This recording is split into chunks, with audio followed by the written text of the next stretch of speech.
Romanos 11. Então perguntou: será que Deus rejeitou o seu próprio povo? É claro que não. Eu mesmo sou israelita, descendente de Abraão e membro da tribo de Benjamim. Deus não rejeitou o seu povo que ele havia escolhido desde o princípio. Vocês sabem muito bem que as escrituras sagradas dizem naquele trecho em que Elias acusava o povo de Israel diante de Deus. Elias diz assim: Senhor, eles mataram os teus profetas e destruíram os teus altares. Eu sou o único que sobrou, e eles estão querendo me matar. O que foi que Deus disse a ele? Ele disse: Eu guardei para mim 7.000 homens que não adoraram o Deus Baal. A mesma coisa também acontece agora. Isto é, por causa da graça de Deus, ainda existe um pequeno número daqueles que ele escolheu.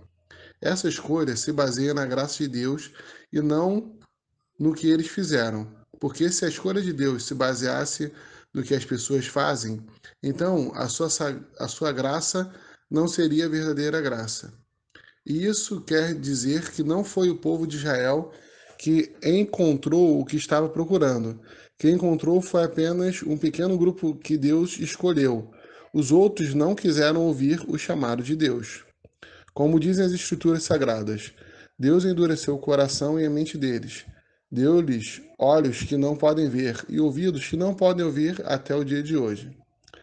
E Davi disse: Que nas suas festas eles sejam apanhados e enganados, que eles caiam e sejam castigados. Ó Deus, faze com que eles fiquem cegos e que fiquem sempre curvados debaixo do peso das suas dificuldades.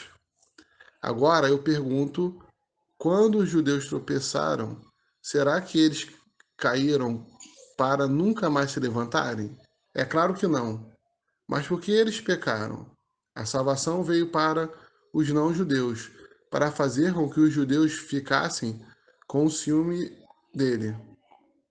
O pecado dos judeus trouxe grandes bênçãos para o mundo, e a pobreza espiritual trouxe ricas bênçãos para os não-judeus.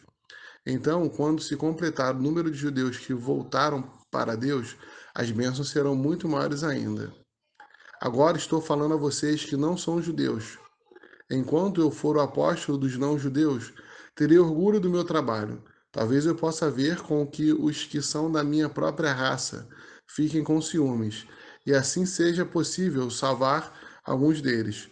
Porque quando os judeus foram rejeitados, o resto do mundo se tornou amigo de Deus.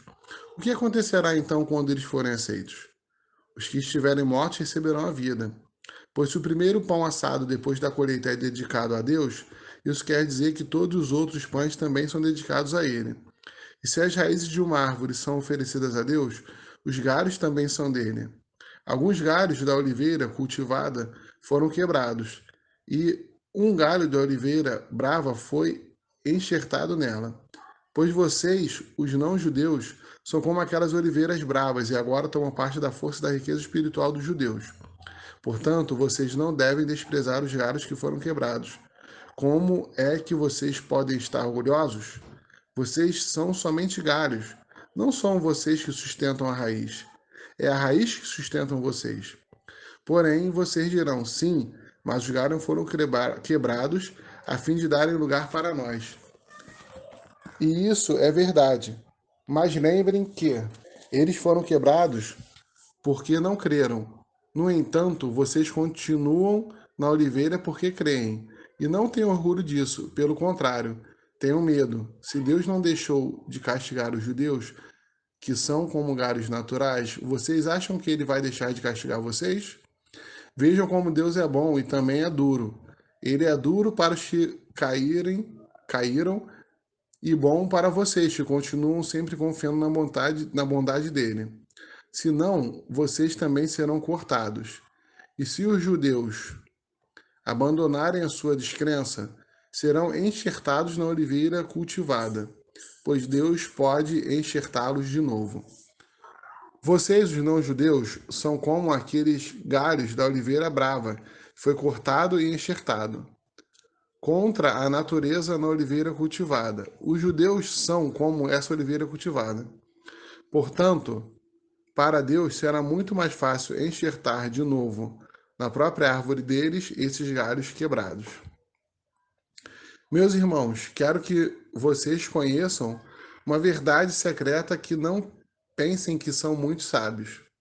A verdade é esta: a teimosia do povo de Israel não durará para sempre, mas somente até o número completo de não-judeus que venham para Deus. É assim que todo o povo de Israel será salvo. Como dizem as Escrituras, o Redentor virá de Sião e tirará toda a maldade dos descendentes de Jacó. Eu, o Senhor, farei esta aliança com eles, quando tirar os seus pecados. Os judeus rejeitaram o Evangelho e, por isso, são inimigos de Deus, para o bem de vocês, os não-judeus.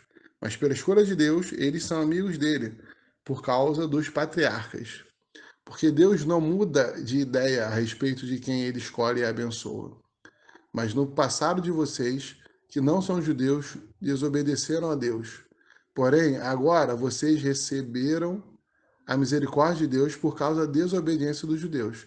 Assim, por causa da misericórdia que vocês receberam, os judeus agora desobedecem a Deus para que eles também possam receber agora a misericórdia dele. Pois Deus fez com que todos se tornassem prisioneiros da desobediência, a fim de mostrar misericórdia a todos. Como são grandes as riquezas de Deus! Como são profundas o seu conhecimento e a sua sabedoria! Quem pode explicar as decisões de Deus? Quem pode entender os seus planos?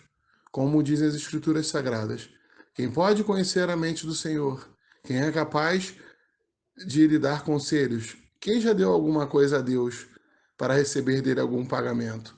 Pois todas as coisas foram criadas por ele, e tudo existe por meio dele e para ele. Glória a Deus para sempre. Amém.